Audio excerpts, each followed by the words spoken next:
Раз.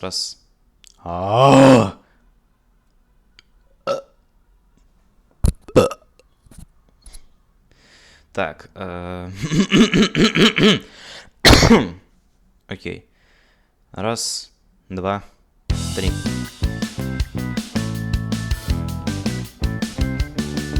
As the wall,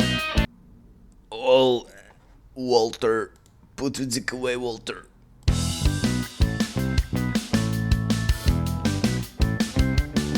As the world crumbles, the windows shatter and the globe turns. QTVNickBro from оно записывает, да блин. Сейчас. As the world crumbles, the windows shatter and the globe turns. QTVNickBro from his nuclear bunker. Bunker. Что со мной не так? Bunker. Nuclear bunker. In Kyiv. Talks with his guest of the day. I'm Vitaly, and here's QTV. Ну что такое?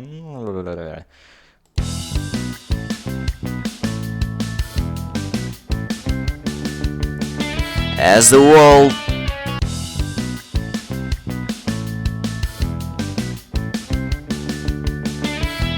As the world Что не так у меня с произношением слова world? А?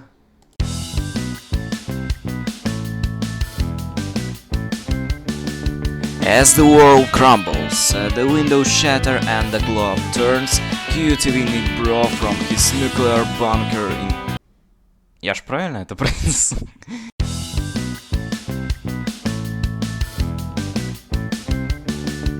As the world crumbles, the windows shatter and the globe turns. QTVNickBro from his nuclear bunker... Что?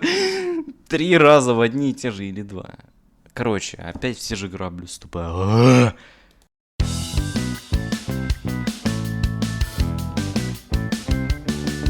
As the world crumbles, the windows shatter and the globe turns. QTVNickBro from his nuclear bunker... Blah blah blah.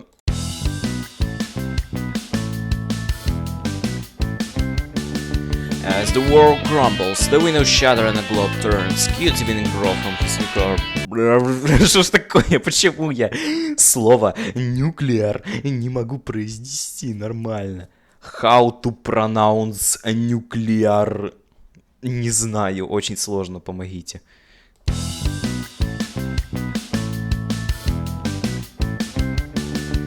As the world crumbles, the windows shatter and the globe turns. QTVNickBro from his nuclear bunker in Kyiv talks to...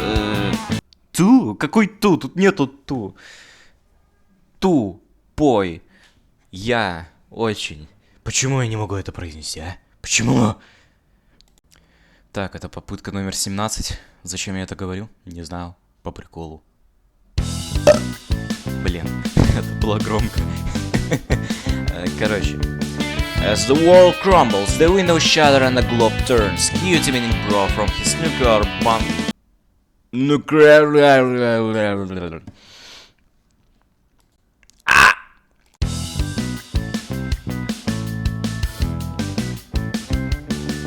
As the world crumbles, я уже забыл слова. Так, да. The windows shatter and the globe turns. Да не, уже херня какая-то.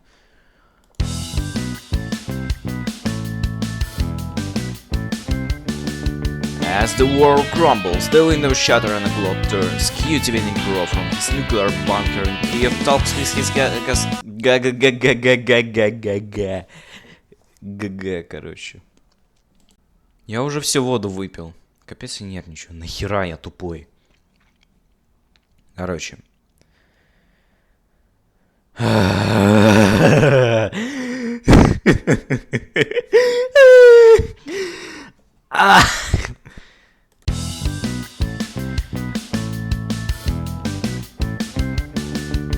As the world crumbles, the windows shatter and the globe turns.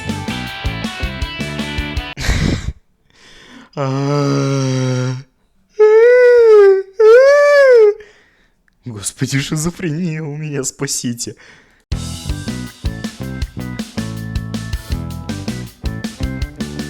As the world crumbles... Да блять.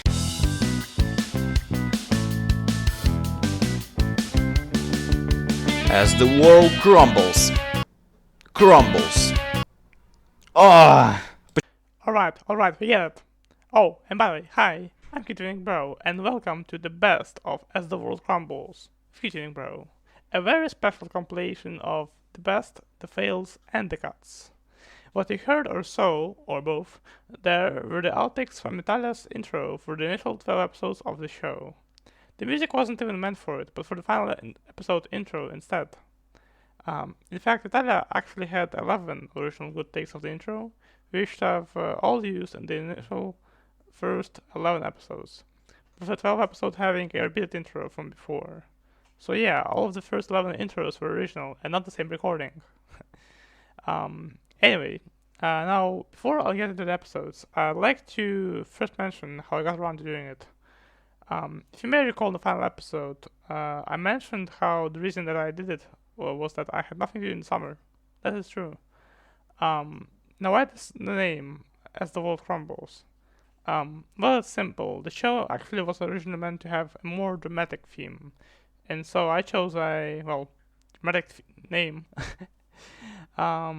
However, lately the production, the show changed, and all that remains from the original idea is the name. Frankly, the original idea didn't survive past the fall in my head, anyways.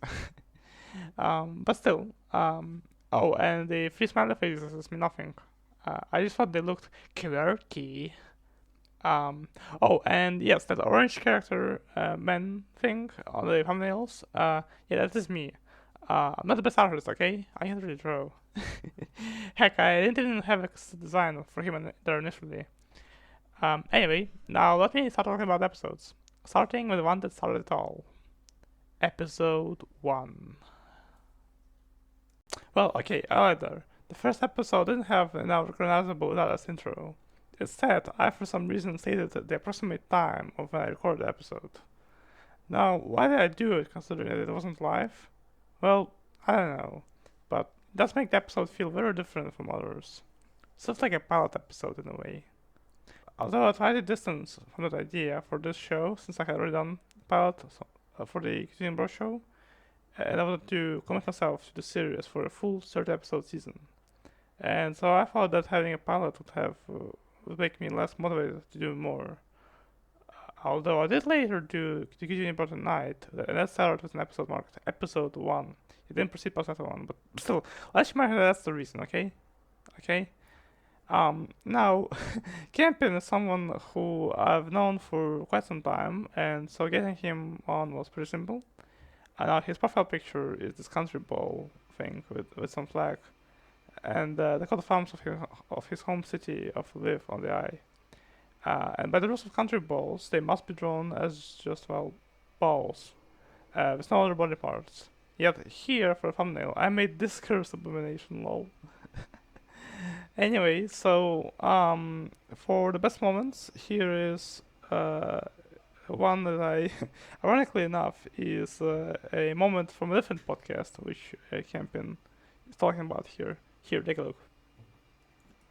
They had actually a funny part. In episode 0, where they were just testing stuff, one of the guys ended up just losing his ability to hear the other guy. He ended up screaming, "Kai!" I can just imagine that. That is hilarious. And then the episode 1, the reverse happened, but the guy mixed was recording, and he had to leave for a bit while the podcast was still going on, and he turned off hearing specifically on Discord, and because of that, he couldn't record anymore. So they kind of paused it until he returned. That was funny. And so, yeah, that is it for the first episode. Yeah, no outtakes or cut moments, really. Sorry, first episode. But yeah, I guess with that we can go now to episode 2. This episode was very fun to make and edit, which I don't often say because I actually hate editing. But I really like how this one turned out. I too had worked with Don for some time before this. I was a few articles on the website of his, stuff like that. Yeah, so it was very nice to have him on the show. In fact, this episode is also where the picture comedy Nick appeared for the very first time. I don't remember if it appeared again later, but yeah, this picture, this badly photoshopped stock picture, was meant to be a running gag on the show, but I think it really worked as I just mentioned there. But yeah, and so yeah, I guess let's move on to my favorite moment of this, featuring the Golden V. Well, of course, since I mentioned this already, I could not ask a question. But I was watching recently Charlie Brooker's Weekly Vibe. You heard of him, right? He made a Black Mirror. Sorry. Did you? No, sorry, I don't know him. Yeah, well, he's a pretty cool guy, and he used to make this series called Weekly Vibe, in which like every week he looks at like entertainment and everything really, and he was like commenting, like reviewing like this news report from at the end of like I think the first episode of the first season. There's a news report about Prince Henry in Afghanistan, back when he served in Afghanistan. And during like one of the segments, like him showing like how he lives there and stuff, they showed him playing a PlayStation 3. I think it was like a slim model or something. I don't remember. But he joked that about how like how he wasn't playing the Golden Wii, and of course you own the Golden Wii. So tell us about it. For those who for some reason did not watch the absolutely just great like video about it on People Make Games, tell them, how did you get it? Oh man, so yeah, the Golden Wii was quite an adventure, right? I think honestly the website got known because we owned it. Just for the record, I purchased it as a collectible, not as an, make it famous kind of thing.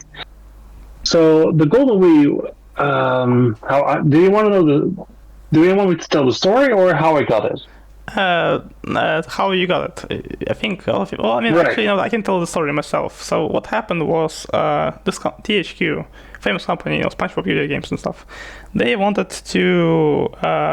They made this game. It was happy, some party game about horses and whatever, and they made a special promotional V made out of gold, and they sent it to the royal family, but they rejected it, and yeah, antics ensued. So now, how did you get it? That's the question. So when THQ got bankrupt in France, I believe, or in the UK, THQ HQ in UK somewhere, there was a guy from a forum which doesn't exist anymore, but the forum was called Assembler Games. Oh yeah, famous one. It's a very obscure forum with with people with development kits and prototypes and dumping and all kinds of niche stuff. But it was a very nice and active forum. Anyways, a guy there made a huge investment and purchased every hardware that was left in the THQ office in the UK or France or something like that. Oh wow. And so he purchased a lot of, server blades and dev kits and all kinds of hardware, and that Wii was included. And I'm not sure if he knew if it was, because he was asking on the forums if it was the Golden Wii or not. But I knew that it was the Golden Wii. If it was fake or not, I don't know. And then he showed me pictures of every site, and then I saw the red part on the serial number that was glued on the pillow, and it matches exactly with the original Wii, so I purchased it from him via Assembler Games. And that's how I got it. Wait, how do you purchase stuff on forums? Do you like? I just did a... Yeah, I just PayPal, just a PayPal transaction. Oh, and he sent it to you by post, I presume. Yeah, he sent me by post. From where? Just a regular mail. To my home, of course. You're in the Netherlands, and I suppose he was in the UK, right? Where the offices were. And so he sent it for several countries. which is interesting. I'm asking this because usually, this is kind of a meme, how usually stuff like this doesn't survive the post because, they do all kinds of like crap with your package. They like throw it around and, and like you have to like make sure like you package it like very well so that it won't like, be, instead of being a golden V, it becomes a broken golden V. That's crazy. Yeah, I told him to really package well. So let's just leave it at that. And yeah, everything went well. There was no nunchuck, which was well, it didn't have it, and it's probably gone with the history of gaming, I guess, because it wasn't discovered ever since. Yeah, big rip. What if so he got it in a job lot, like a big like lot of this for like a bulk. That's what I heard. Yes, I forgot his username, but maybe he got it like this. Yeah. Huh. Well, what if? So I presume it was all packaged maybe in like much like different boxes, and like maybe the box that had the V had like other stuff in it. And so my theory is, what if? Could be. Yeah. What if in like one of these boxes, or like he has the nunchuck? What if he accidentally like still owns it, or maybe he like sold like that could be boxes to others, and now they have the golden nunchuck. I don't know. And now we're just discussing this, and they're out there not like have it there, and they don't know it. Interesting theory. It could be. I did ask around, and of course it was nowhere to be seen. I even asked it around when People Make Games made an interview. I even asked there, like, hey, is someone in the community, if someone has the nunchuck, I wish to buy it or something like this, but no one came around. Yeah, the nunchuck will probably cost a lot. However, maybe even more than the golden V, actually. Really? I don't know. I mean, it's pretty rare. Maybe. I did sell the golden V, though. So now it isn't my problem anymore. I sold it, yeah. It was actually a year ago. I thought it didn't. I thought it had some problems selling it. So first I put it on eBay for a ridiculous amount. And I knew it was a stupid amount. I knew that it would never get sold for, of course. But hey, if someone did, well, GG, it's fun. But also because eBay is free, and I put it on there, and I put my website there, so basically it's free promotion. Nice. And it absolutely blew up. And of course it did. I'm not saying like it went way more than People Make Games. It had way more traffic than that. I got calls from all over the place. I got 4 interviews a day when trying to sell this thing. 4 interviews a day, and even my work was pretty pissed. Like, oh, you have a call again? It's like, yeah, sorry. I mean, it's CNN. They're calling me. CNN. So yeah, I had an interview with CNN interviewed me, and BBC as well. So congratulations, your podcast is now officially CNN. Yeah. Here, CNN here. Wow, what a moment. Anyways, now let's get onto episode 3. Now I'm going to be honest with you. This one was a bit tough to read, since, as you may have heard, Flop's laptop microphone had some issues. As such, it took a bit longer for me to edit, but in the end, I managed to remove most of the problematic parts. This episode also was recorded around the time of the Kakhovka River Dam tragedy, and as such, I've included a message in the start of the episode to tell people to donate to some charities, which I have put in the video description. The episode was also shorter because Flop is a busy man, which I think maybe made it more interesting. Also, I like how during the episode I asked him if I could use his winning song in the other episode, and yet I never actually got around to putting it there. Classic QT moment. Anyway, now for my favorite moment of the show, here. Where my terminally Minecraft brain thought that Flop said slime balls instead of slime mold. That's pretty cool. I'm not sure that I know what slime balls are. Are those like slime balls like in Minecraft? Let's see. Hold on. I'm not entirely sure. Minecraft, What am I supposed to- it's a joke. Oh, I know. I'm very familiar with Minecraft. Yeah, I just Why don't don't, understand what I'm slime looking. balls are. Yeah, I want to go look at my. I gotta go look at my own profile because honestly, I'm trying to. you Right, right. mentioned slime balls of some kind. I'm not into nature, so I'm not sure what you're talking about. Oh wait, on my Discord profile, not my Songfight profile. Where's mine? There we Oh, go. yeah. Wait. No, that was 11. Oh, that's 11 Edo. Is that what you're talking about? The one that it's easy to mod your guitar into? I'm Oh, not that's sure I understand what you're talking about exactly. I was talking about slime balls. You mentioned. well, Uh, no, that's a tuning system. I'm also really involved in like microtonal Zen harmonic theory. Basically, any sort of tuning system that operates outside of the standard 12 tone tuning system. And so, actually, if you listen to the song that I sent you a minute ago, and weirdly the one that won, actually it doesn't use a standard 12 note octave, so you can't really annotate it in the whole, like A B C D E F G sharps, flats, anything, because it doesn't really follow that. So basically, um, it just stretches out the intervals, so there's not really a good fifth or fourth, but it has a really nice sixth, and the seventh sound great. And so but it really sort of like turns the harmony upside down.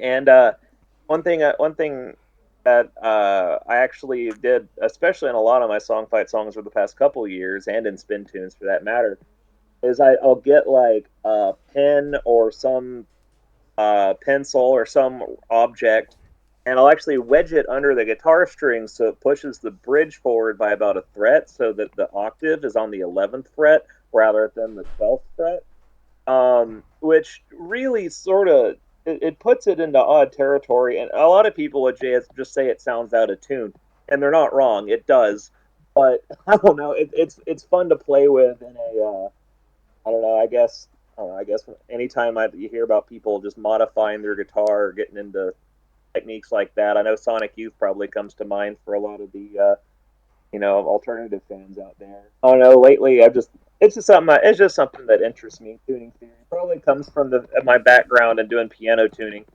Um, so yeah, I could jabber on about Zen harmonic theory forever. And uh, I don't know how much I'm not sure how deep you want to dive into that. well, look, I'm getting it. Certainly, I'm getting into guitar right now, but I'm not sure I Well, understand what just you're talking about. I was asking about slam balls. Yeah, your funky stuff. Can you tell me what slam balls are? What are they? slam. Slime balls. Slime. Spell Yeah. spell that. Did you hear it? Eh, My microphone working? I'm still not sure what word you're saying. Slime balls. Like Oh, slime. slime. Oh, slime molds. Okay. I mean, Balls. it's just. Oh, mold. You meant. Oh, I misheard you then. I'm sorry. no, that's okay. Yeah. Lol. And yeah, as for the other two, there are no outtakes or anything cut. Sorry. Well, okay, except the audio issues of Flopcat. But yeah. Anyway, episode 4. Oh boy. Before I get to our first outtakes and cut moments, I'd like to first show you my favorite moment from the final cut of the episode. Here, take a look. That sucks big time. Maybe they will bring them back. If there is demand, Yeah, obviously. but I have been in not a TV studio, but I've been in a radio studio. So, when I saw in 1975, it was due to this, this radio station called BBC Radio 1. They do this festival, they do a music festival somewhere in the UK. And this year it was in Dundee, which is very close to me in Scotland. And the week leading up to the festival, they were broadcasting live from Dundee in this little like converted truck. And I went there. So I went to where the truck was, waited outside for a few hours, and then I met the presenter before, And he remembered me, and I was like, "Can I have a look around the studio, please?" And he said, "Yeah." And then that was an experience. I pressed some buttons, which done some stuff, and then we played one of the segments that he does on his radio show called "Sit Down, Stand Up." So the premise of the game is that say we're talking right now, and we get a person that we're going to call, and say, "Are they sitting down or standing up?" Then you call them and ask them if they're sitting down or standing up. And so we try and guess who we called. Wait. So We wait, called my mother. And so I asked her, "Hey, are you sitting down or standing up?" And I can't remember if she was sitting down or standing up, but I won the game, which was cool. But it's actually a really good segment. He's played it. So the presenter is called Greg. He's played it with Tom Holland, aka Spider-Man. Who else has he played it with? Let's find out. I'm trying to think of people that you would know who've played it. I'm not, I don't know many people. QTV, you're English. God. Yeah. So he's played with a DJ called Calvin Harris. There's KSI, who is a famous I know him. YouTuber. Who else was there? There's John Boyega, who was someone in Star Wars. And then he played it with me. Yeah. So I'm up there with the legends. So that's cool. yeah. Yeah, that's pretty cool. That you got a chance to do. I know you want to be right. Do you want to be like a radio host? Yeah, it'd be pretty cool. Yeah. This is, dream come true for you. Yeah. Suppose. I mean, I like music. All right. So now let's get down to the outtakes and the cut moments. So this episode, okay. We shot the final cut, as you just heard there, on let's see, June 18th, right? But what you don't know until now is that I actually recorded, planned to record it earlier, on, let's check, June 9th. Yeah, I should have prepared there, but. Yeah, so what happened? You're probably wondering. Well, you see, I think around 17 or so minutes in, I was interrupted by my mom, and she asked me to do stuff, nothing much. And while I was AFK, Wills had told me that he wanted to sleep, I think. Or he was busy. I don't remember what happened, but essentially we just couldn't do the podcast on that day, and so as a result, I've had to delay it to a week later, more or less, I think. Yeah, so June 18th. It was the final version that you heard. Yeah, and now I want to present to you the original. I call it drunk cut. Drunk because, to be honest, for some reason I felt a bit drunk when I was doing it. Even though I did not drink, I don't like drinking, I even can't drink. Probably because it was just too late.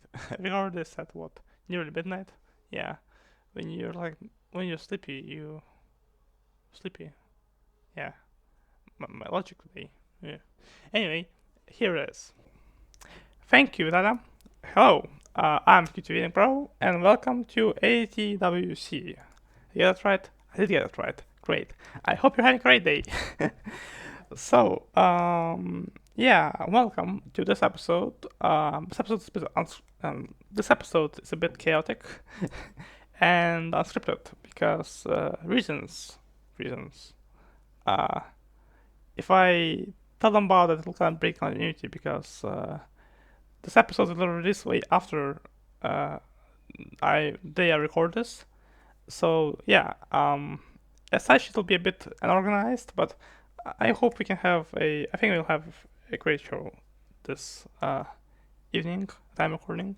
It's 11 p.m. 44 minutes, 11:44 Kiev time as of me recording this. If you're enjoying what you're hearing or seeing or both, then don't forget to subscribe and like so that you will receive a notification for a 1 hour video of me and someone else talking for some reason. Anyway, so where to even start the backstory for this guest? I am a man orchestra. I'm into several things, all things, and one of those things is television and radio. Well, really, I would say it's more on.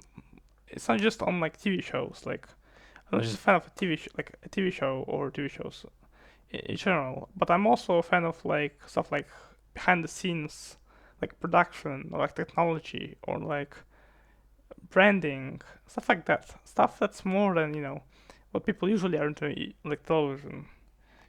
It's not stuff that like people would be usually interested. Talking about television is what I was meant to say. And really, there's several reasons why exactly it's like that. I'm gonna delve into them, and I think you can kind of figure them out already. But in general, the community is pretty large. I've been in it for quite some time at this point. Uh, and in the process, I met a lot of people who, also enjoy this sort of stuff.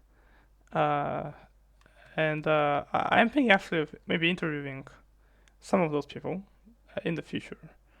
But in the meantime, today I will interview one of those people. But today's guest isn't just a nerd into this television radio stuff, but is also a online friend of mine with whom I also play Minecraft often. I suppose I guess you can call it that. And who is involved in several things as well. And so today, now, I want to introduce to you Wills. Say hi, Wills. Hi, Wells. Well, I'm actually QTV, not Wills. Whatever. Anyway. Oh, hi, KTV. I don't know if you got that. That was a joke. Oh, of course it Have you was. heard of a joke? I did hear of a joke. You thought I didn't know? Great. Anyway, Wills, tell us about yourselves. Who you are, why you're here, and what are you doing in my basement? First of all, I got dragged here against my will. If you are listening to this, please contact the authorities. Only joking, please don't. I'm Will. I am 15. I am a legend. I've got Twitter if you want to follow me, and Instagram Description. at WillMiko07. Give me a follow. I go to a lot of concerts. I was meant to be going to one tomorrow, but that isn't happening. I'm good friends with QTV. I say good friends. He's just there. We're not really friends. I'd call him an acquaintance. Someone that I know. Someone who's just in the background, lurking. That's my intro. Hi, QTV. Yeah.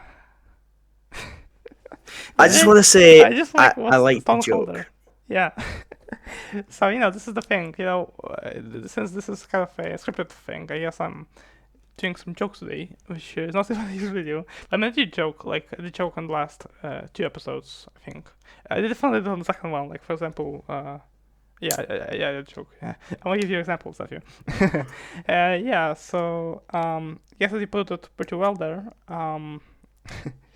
So you say you go to a lot of concerts. Let's start with that. I don't know why I began with like television there because again I kept forgetting. Well, I mean, not forget, but you also do other stuff. You're not just into Yes. watching BBC One at 3 a.m. in the morning for that one special item that appears like once the blue moon. Yeah. Yeah. So concerts. Let's talk about concerts. What bands do you like? So, if you're asking me my favorite specific band, they're a band from Manchester. They're called the 1975. You may have heard of them. They have 5 number one albums here in the UK. They're currently touring all around the world. I think tonight they're in some place. Yeah, I'd say they're my favorite band. I've seen a lot of artists over the past. Oof. Sorry about that. Ah, okay. I have to say, since like a year ago, pretty much. My my first concert that I went to was in 2018. I saw Bruno Mars, which was an experience, let's say. And then my second concert after that was seeing Liam Gallagher, who was one of the members of the band Oasis. Oh And yeah. then Yeah, they split up, and then the two main people in Oasis were brothers, Liam and Noel Gallagher. They split off and then started doing their own solo projects. And Liam Gallagher was playing near me, and I decided to go see him. And wow. after that, I fell in love. Yeah, wow, they're so famous that this is the first time of me hearing about them. Uh, Yeah, definitely so famous. yeah, so what kind of like style like they play music on? So they're sort of like Oasis are like rock, sort of rock, mainly guitar based, and Yeah. the 1975. If you ask me what genre I'd say they were, I'd just say yes because they've covered so many different genres in their albums. Like the first one was more like rock, indie based, and then the second one was synth pop. Third one was, I guess, normal. And then the fourth album was like country, dance music, some guitar stuff, all in the same album. It was crazy. And then their fifth album, which they released in October of last year, sort of calmed down from the last album they done. So I guess I'd say I'm mainly into guitar stuff. I used to like dance music, still kind of do, but I wouldn't go to a rave because Yeah.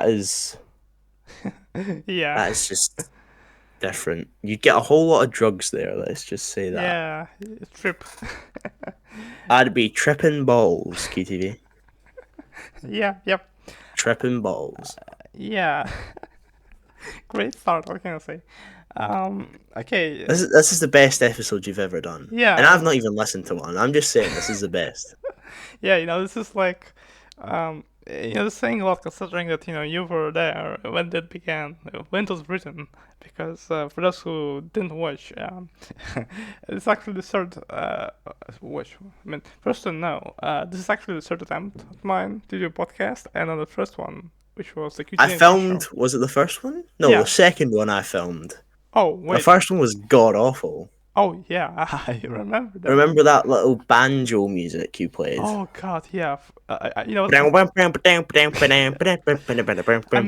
I'm standing by it because it's a great music, but it just didn't fit, and it was too long. No, No. it did not fit.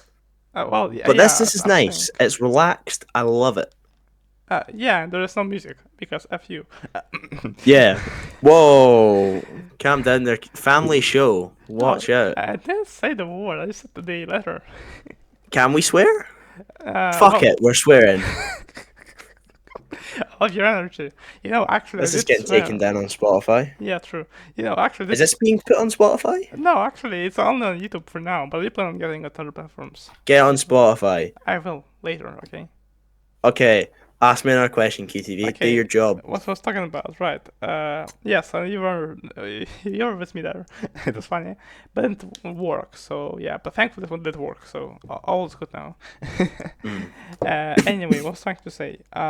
So I suppose it's not your only band that you like, right? You have other bands, right? Yeah, so I like a whole lot of other bands, but I'd be here forever. Like if I was to go on my Apple Music playlist. Oh, my monitors just went off. What the hell? I mean, what? QTV, you're still there? Alright, Yeah, you're still there. I'm there. Okay. I cracked myself. My monitor went F. off because I was I like didn't say L. I said unresponsive. F. Okay. Okay, so what we're talking about? Yeah, my That's weird. Apple Yeah. Music playlist.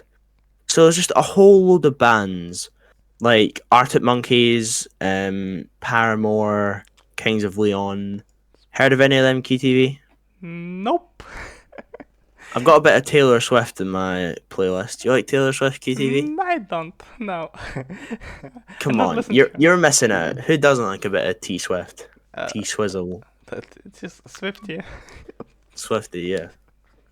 Yeah, that's how they call the fans. I know. So you just consider yourself a Swifty, yeah? No, I don't consider myself a Swifty, but her music's cool. Which, by the way, talking about Swifties, Yeah. they are fucking mental. I know, right? Like, I saw a tweet about someone wearing an adult diaper to the Eras tour What? so they don't need to go to the bathroom. What the hell? It must stink of so much piss and shit. It must be horrible. Yeah, and oh god, no. This is getting demonetized. Yeah. No money for you. No, No money. Yeah. I'm like broke now. You know, I'm now apparently indebted to YouTube. You can't feed your family of 4. Yep. Your wife is gonna divorce you, and you'll end up on the streets. Yeah, I didn't have one, but now I do because yeah. Yeah, you have a pretend wife. Yeah, you know, let's just call it that way. One that you don't talk about. Yeah, you know, just my wife. No, nothing much. Yeah. Anyway, actually, now let me show you one of my favorite band. Not really a band, but a musician. If you say Radiohead, I'm leaving. I don't know what's the Radiohead anyway. No, it's this guy is from Britain, your country. Yeah, first no, Wills is from Scotland, right? Scotland. Yeah. Scotland forever. Play Yeah. bagpipes. Yeah, true. Insert bagpipes here. Right, yeah. Who's your favorite musician? Well, it's not he's one of my favorites. Jamie Berry. He does swing. You know, swing, the genre. It's like the music, like people in the 1920s like dance to. Yeah. It's This like, is the 1920s, and we talk like this with our radio mics, and Yeah, we true. swing about. Yeah. yeah, and yeah. And you know the people like dance to it. It's you know like this music. You know, before I found about him, I wasn't really into this music because you know it's old timey crap. Yeah. And that's Old it. timey crap. That's 2 words to describe it, yeah. Yeah, and what was I trying to say? You create me like so like I didn't like it at first, but when I listened to it, it was like an actual pop. Like you know, like you just really want to Yeah. like when you hear his music, you want to like immediately like go outside, touch grass, and go to the store, like the suit store, buy yourself a full blown like I don't know $600 or something 1920s suit. Buy yourself like one of those canes they like dance with. Oh no. And And dance a on little the streets. top hat as well. Yeah, and the top hat, of course. Well, how can I forget? Because really, his songs are like a pop. Like if you want to like dance or whatever, or you just want to have a good song, I guess. Then this. I'm pretty guy- sure that What? by the end of this podcast, someone's getting cancelled. I'm just saying. What do you mean? Oh, We're gonna end up getting cancelled for talking about 1920s. 1920s shit music. We called the 1920s music shit. We're getting cancelled, bro. No, there's actually shit. I mean, I understand other swing, but I think it's good as well. But anyway, this guy's music is new. Like the oldest song is from 2012, I think.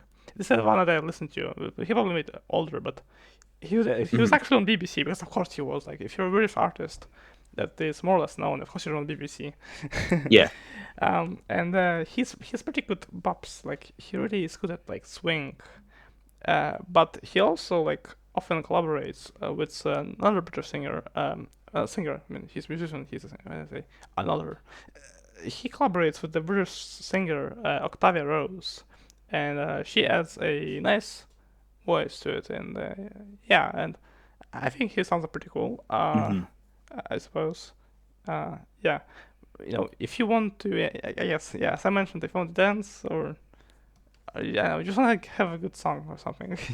This is a song for Yeah. you. I don't really know how to describe songs really. This is the thing, like if like try to describe like as you mentioned, earlier, was like your response of yes to like me asking about like the genre of 1975. The same thing applies here. Like I mean like kind of, except like here I thought that it's swing, but that's that's the point.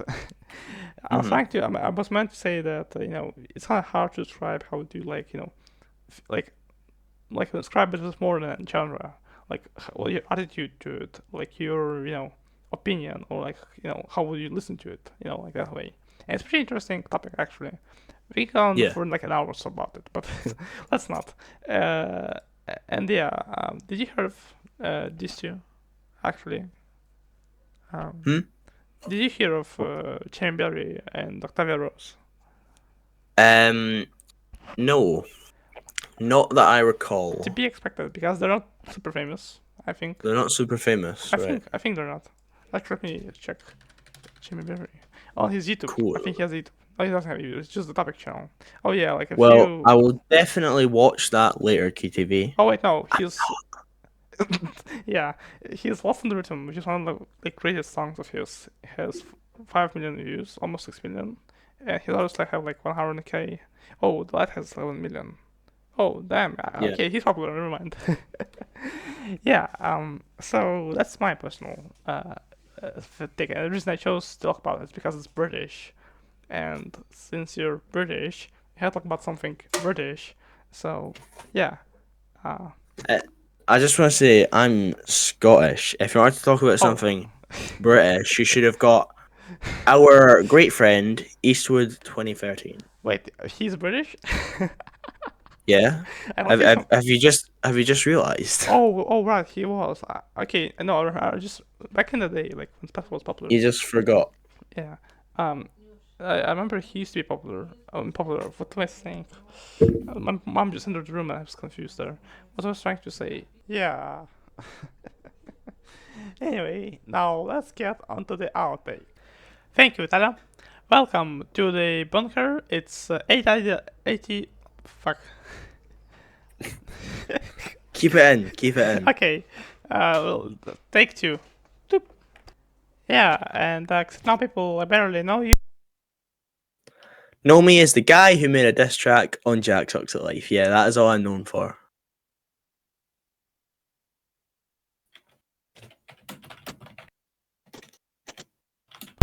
Fuck my microphone. Yeah, I was gonna say, what the hell happened to you? Are you still alive? That's But the you're thing, there. I keep having a problem. I accidentally slightly unplug my microphone. Yeah. Oh wow! Excellent. Great job, QTV. Yeah. Great job. Anyway, right. So what was I talking about again? Right. So yeah, not many fails, not many outtakes. Anyways, now let's get into episode 5. Well. Episode 5. Well, what can I say? It was great to have Angel on this. I you have known him from the project, as I mentioned in the episode, for some time now, and finally to have him be on my podcast was truly cool. Can't really pick words. But anyway, now this episode was at the time the shortest episode. This will be beat by other ones later, but we got to that later. And I kind of was a bit sad about it. Well, not really sad, but I wish the episode was longer. But in the end, I had to just have it be as is. And still is a great episode. So I don't think in the end it wasn't ever a problem really. So yeah, with that I now want to show you the best moment, my favorite moment in this episode, which is me and Angel discussing Wales Kebab 94. I see. So, I mentioned in my introduction Wales Kebab 94. Wales Kebab, yeah. I felt he dropped to 94 a couple like a year ago, I think. Yes. Yeah, and when he made a video, that was a big push that led many new animators, including myself, in how like how was it to receive such like an influx of new players, and how did you manage all of them? Oh yeah. Players. That was a huge. Oh yes. Yes, absolutely. Vale's video was a huge push. Like immediately after the video was released, it was just an influx of people into the Discord server, and myself, the former host, and the Pickle Man were just working, for just like for hours, just to comb through all of the people who were coming in, accepting them, rejecting them, looking at their portfolios and such like that. Yeah, it was a huge push, and it was a huge help. It really brought a lot of wonderful talent to the project, and eyes onto the project. Ultimately, he was. We asked him to have like a small like a cameo in the finished film during one of the like scenes where Krebs is telling SpongeBob that he's just a kid, like at the ceremony. You can hear very faintly Vale saying, "You're an idiot," and it's great. I have to listen like very closely, but it's there. It's great. Oh, that's nice. Yeah. So, what about outtakes and organ moments? Well, there aren't any technically, because you see, that Oreo had some stutters there, and he asked me nicely to remove them, and I obliged. So I removed them, sent it to him. He said, "Okay, but you missed a few here." And I was like, "Okay, can I edit them?" And then he was like, "Okay, but you missed them here." And he had a point. Now, no matter what he thought I was a bit maybe annoyed by it. Actually wasn't. In fact, I actually kind of liked it in a way because it was gave me more editing experience, which I desperately need, judging by my the cluster editing skills. But yeah, actually, I didn't hate it or anything, or I maybe enjoyed it. I'd say. It's such, I suppose, because it's still not really, I suppose, the fun thing, but it's a necessary thing. I very much understand his worries and reasons for it. So I did it, and yeah, I think it turned out pretty lovely and great there. And yeah, that was really it for the episode 5. Now let's get onto I can't spell the let's get onto episode 6. Oh boy. Okay, so for one, I'll get straight to the point. Before we get to the the favorite moment, I'll say this. Half of the episode literally had to be cut. Now, why did I cut like 50% of the episode, you may ask? You see, the reason being is I think I talked too much about politics there. Now, honestly, being the nerd about this stuff, I actually don't really mind it. Actually, initially, wanted to discuss like with Edmund stuff related to, for example, his favorite shows, his interests, and I touched all of you on that. It was interesting, to be fair. Like, I think it was pretty interesting, but I think suddenly, I think I should start dedicating 30 minutes to it. I should have dedicated about 10. And so I think it would have been enjoyable for you to listen to us talking about this stuff, because I know not everybody in my audience is interested in American politics, like I am, or Edmund is. And so I want to be inclusive in that way and not include. And so after I play my favorite moment, you'll see the some, not all. Again, I won't post all of it because it's still too much. So far of me editing this, it's been going on for about 47 minutes now. Wow, 48 even. Wow. And let's not make this super long. So I'll include a 10-minute or so snippet of the cut, but only after this favorite moment, which features an AVGN reference, of all things. Anyway, here it is. It's the bits. Some of you guys know we added bits to our show What is that? without me noticing. What are beats? When I hear beats, I think of the consoles, 16-bit, 8-bit, 4-bit. Remember that meme? AVGN? No, not that type of bits. Not that type of bits. Yeah. But like skits or games or segments. I see. Those type of bits. Yeah, now on to the cut moment, in which both of us discuss religion. Now, I think it will shock you that I'm not an expert on this, but so yeah, just enjoy it. Okay, so it's a unique, because I'm not advanced with you. I'm gonna be real honest with you. I not know crap about how it works in America, because here in Ukraine, when it comes to Christianity, it's either usually only the two big guys. There's some other guys, right? But it's usually only two. It's the Orthodox, including myself. I'm an Orthodox Christian. Well, kind of. I like going to the church like once a year for Easter. I'm not really I'm barely religious. And so but I'm Orthodox. But people in West Ukraine, a lot are Catholic. And fun fact, by the way, Joe Biden, the current president, is Catholic.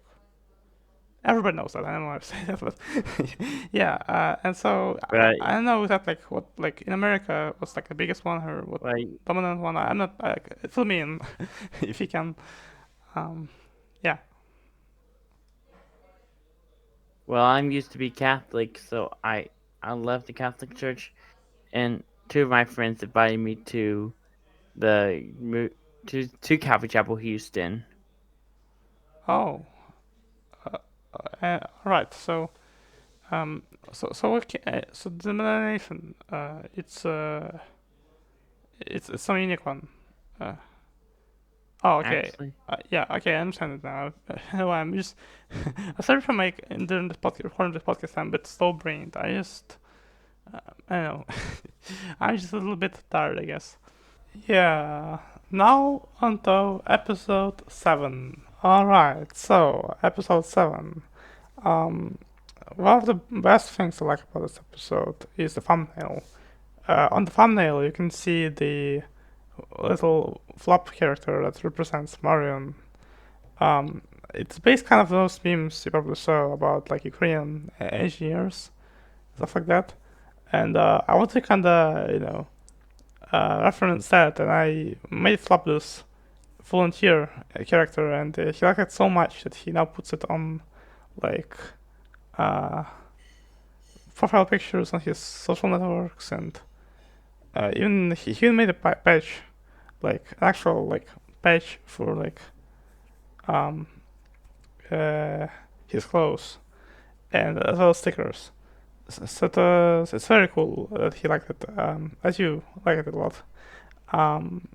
So with that in mind, I now want to present with you my favorite moment, where we discuss the then hot topic of Reddit API changes. Remember that?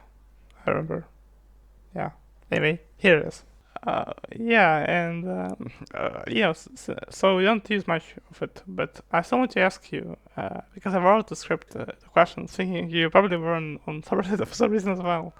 But I still want to ask you. Recently Reddit had this new policy changes as of late. Well, I repeat, like lately as of late tautology. But they had this stuff, and it resulted in major changes to Reddit, which have led to major subs either privating themselves, or changing their rules, or uh, trolling Reddit essentially by changing their core philosophies. What do you think of that whole thing? Do you think Reddit, Yeah. yeah, like, yeah, what do you think? Um. Geez. So I found out about the Reddit strike like a week into it, and it happened just as I was preparing to leave for Ukraine. And so I was offline a lot at that point because I had a lot of things going on. And I came back on and was talking to one of my administrators to make sure I had everything set for the server for me to take a leave of absence. And he was like, "Yeah, well, with the strike going on Reddit," I was like, "What? What's going on with Reddit?" And he was like, "Oh, they're changing this and that." Um, so I actually didn't know that was all happening until after it started happening. As far as like what I think about it, I don't have any opinions about it because I'm not sure exactly what happened. My support will always be with the people, preliminarily off of the little bit that I know. The mods from Reddit, they're volunteers. They put in so much time and work to making Reddit be what it is. If you're taking something from them or they're not happy with something, you should listen to their needs. That's my opinion. So the specifics I don't know about, but I support the Reddit mods. I support the volunteers who put in so much time and energy to Reddit to make it is what it is. And I hope that whatever caused, such friction on Reddit is resolved in a fair way to the people that volunteer their time to Reddit. Yeah, like I heard that the reason this whole thing began is because Reddit is increasing the prices for the API, which or something I don't remember, but it will essentially put the auto moderation tools in jeopardy because of they'll make moderation harder for Reddit or Reddit mods, which is Mm. pretty unfortunate. Something like that. I don't Yeah, remember again. My memory is a bit hazy, but yeah. yeah, and if I think that sounds right. That sounds from what I remember what was explained to me, and if that's the situation, that's just they need to fix that because, like I said, they volunteer so much time and so much energy to make sure that Reddit stays what it is and stays an enjoyable platform for people that making it more difficult for those volunteers to do their job is just that's just silly to me. So hopefully whatever happened gets resolved because that's silly. Yeah, I agree. We should support, waters. Yeah, and this episode also went silky smooth. So sadly, or yeah, not sadly, depends how you look at it, there are no outtakes and there are no cut moments. So with that, we can now go straight onto episode 8. Wow, episode 8. Yeah, this is, after that short episode, to have, and the 1 hour episode was pretty nice. Well, almost 1 hour, 56 minutes, but who cares? Um, anyway, so I'd like to now show you the favorite moment of mine from this episode, where me and Gulven earlier discuss the good old flash games.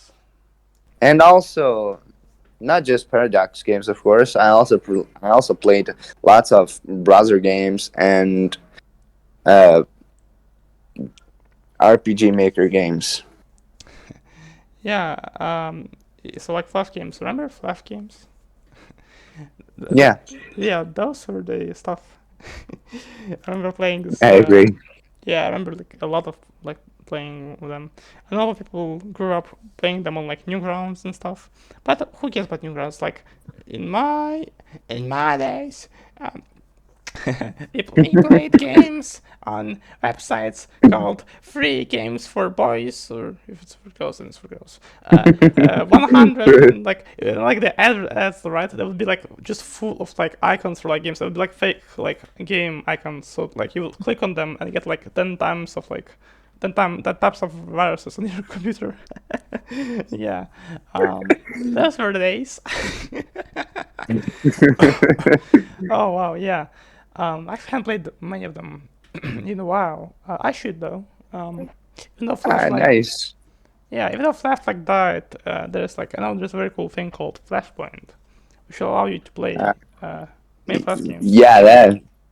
Yeah, Flashpoint School. I miss Flash Player though. Yeah, rip. Yeah. Rest in Animations as peace. well. It was good. It was good. Yep. Well, it's not like that. You can still, like a Flashpoint. And the thing is, it's like offline, like the player itself. You can download now, yes. but yeah, more or less it's that, yeah. And there's some I see. reasons, but yeah. Oh boy, Flash games. I sure do miss those. So many memories. Yeah. Anyway, now on to the outtakes. Now, don't have much here. But they're pretty interesting. You see, initially, when I actually, you know what? The outtakes, you'll explain that yourself. You'll see in a moment. Here, take a look. On Wikipedia, and I found that they have some sussy ideas, but I didn't know much about that. So I just used their names because I found it cool. This is I'm sorry, I did. Well, I their did not press names the sound. Yeah. Their names sound interesting. You know. You You get me. Yeah, this episode is a bit different. I'm gonna pass up. I'm not going to pass up the opportunity to use Discord's very cool feature. I mean, very annoying feature called soundboard. So for example, you just heard the what's it called again? Divine Boom sound effect. The one where when Rock Johnson goes. Oh, that's nice. It's also be a great for me exercise in audio and video editing because I have to every time like cut down like stuff. I think I'll be off cast on this one because of some of mine and you're like it's okay, it's okay. I know that's the magic really of it, I suppose. It's not live, it's recorded, and and actually I would love to make a live episode maybe one day, but so yeah. And another great thing about this is that I don't have to add the sounds if I need to. Not that I really want to. This will be all the time we'll use them. Okay. The only I will not have to edit them out after like in the audio. I'll just do them on the fly. In fact, ideally it would be very cool if I had a Stream Deck. I don't have a Stream Deck. I have mine for the Stream Deck. So yeah.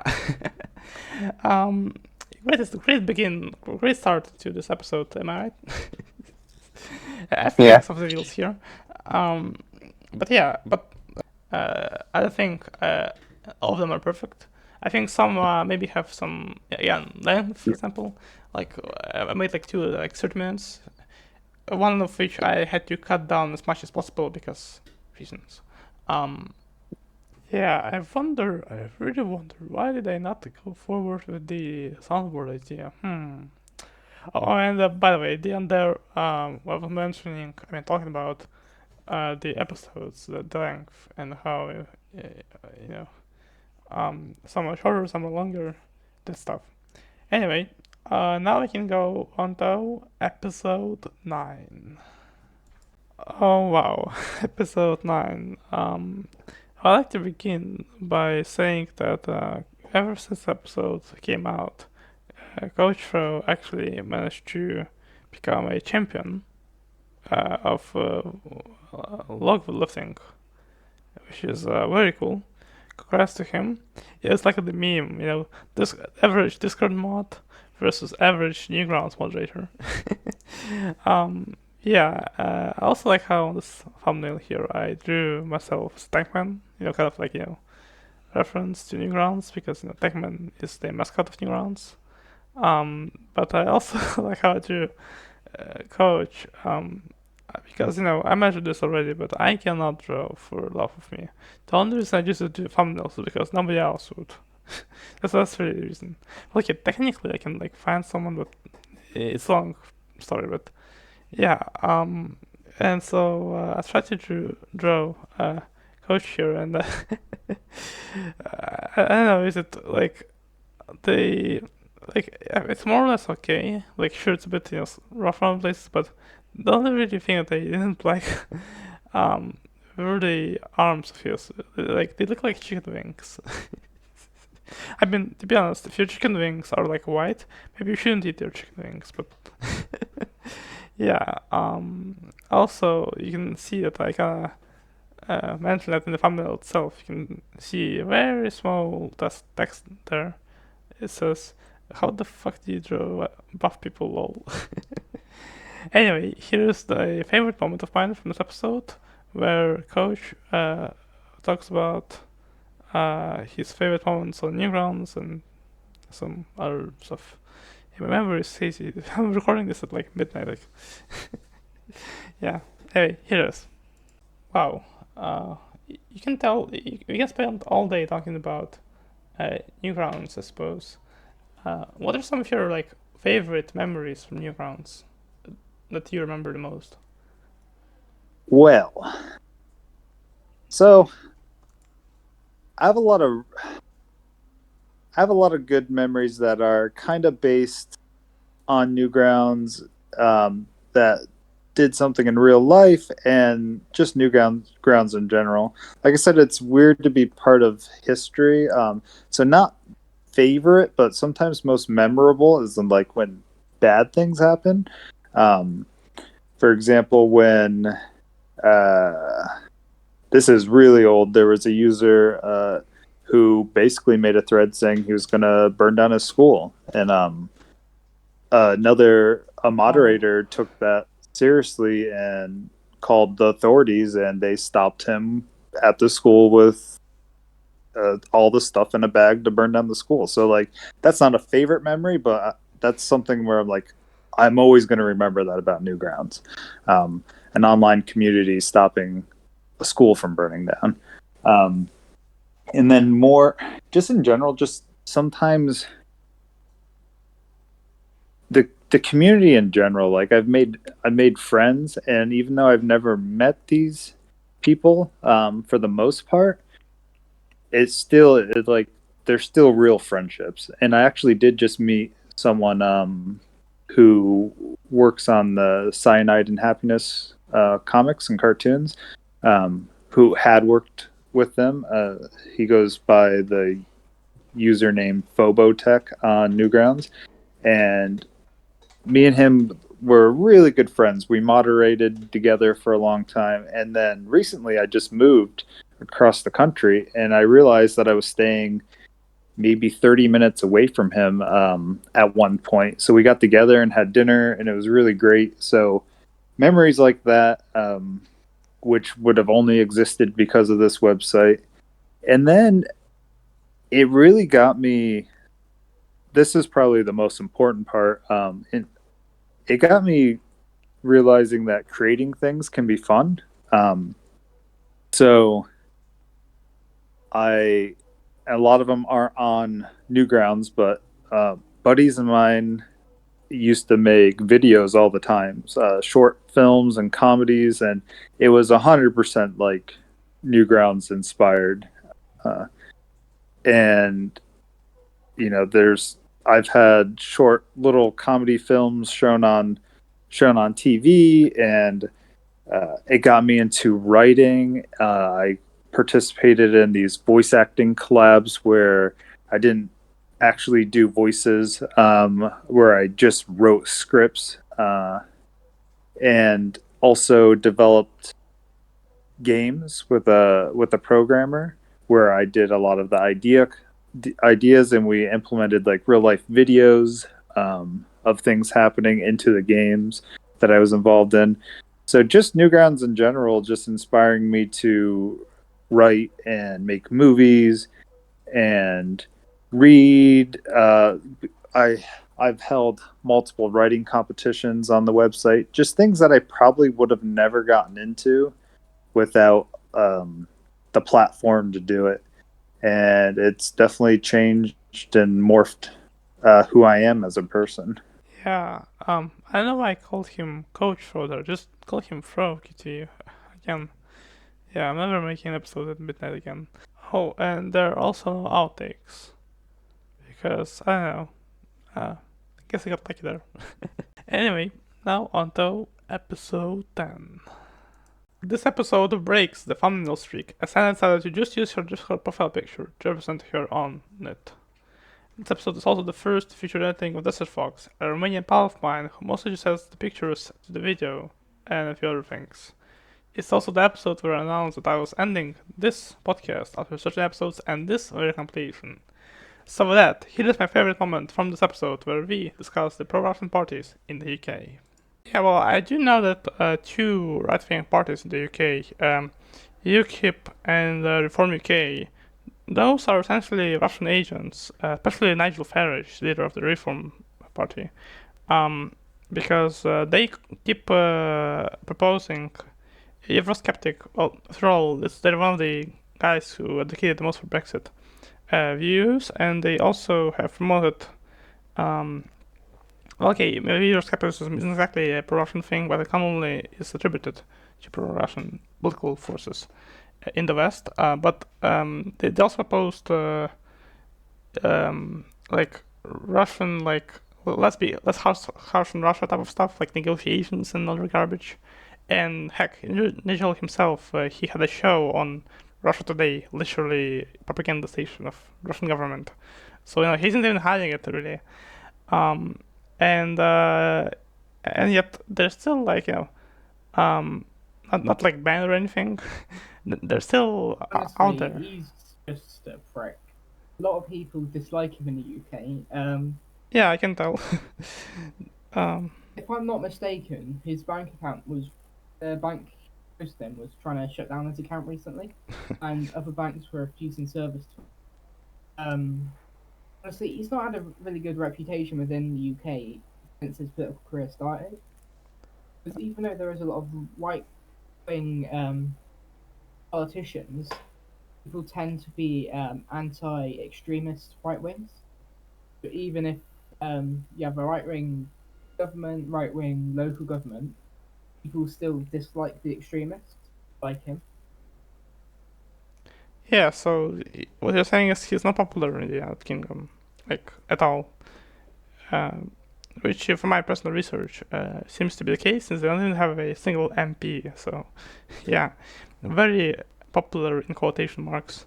If you have no national representation, only for like some seats in the local government. I suppose those forces aren't like strong in Cornwall. Not even strong, but are not really present in Cornwall like at all, more or less, right? Right, so that's it again.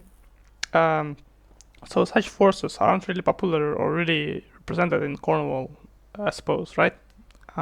It depends, really. A lot of things sway within Cornwall. Like recently, or semi-recently, we had the council elections, and if we look in UKIP, I'll just pull up the stats quickly. I'm pretty sure they didn't get a single councillor. In If I Cornwall, am still correct. In right? Cornwall, yes. Just give me 2 seconds. All right. I'm just looking up the results because Labour isn't very popular down here either because the in Cornish party down here, maybe in Kerno, I mean Sons and Daughters of Cornwall, they had the same amount of seats as the Labour Party did. You can see some discourse there. While Labour is making gains within England, it's still failing to reach Cornwall. Huh. Okay, so I've just checked it. Yeah, UKIP didn't get a single seat within the Cornwall Council in the 2021 election. That's good. But you know, this is the thing, right? There, are, if you say that like these guys are like even like slightly like not even okay, not slightly, but like very popular in like United Kingdom, then it will feed right into the Russian narrative of them like, oh, the Europeans are like tired of war or something, because that's what they want you to think. They want you to think that it's like a psychological warfare, psyops.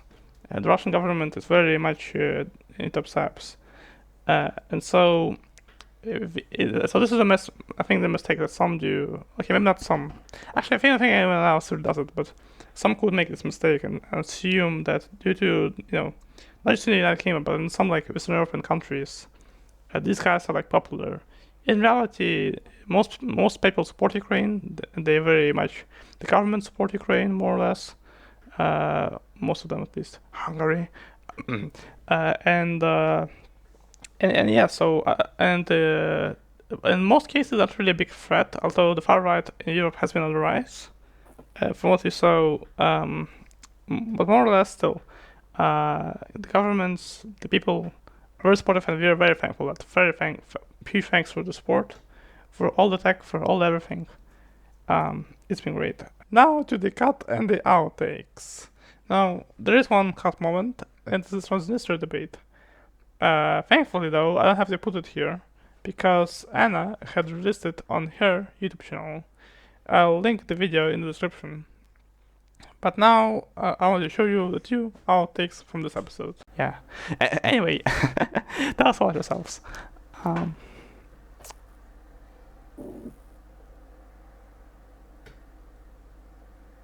Did you say something I spaced out? Oh, it's okay. We had it out. Tell us about yourselves. Yeah. Hold on 1 second, my fucking headphones are messing up. Sorry. It's okay. 2 seconds. Actually, can you do the post? Actually, no, I think it would be fun if there would be outtakes. I'll cut them out anyway, but maybe I can the compilation. Oh, I saw that right. Yeah, okay.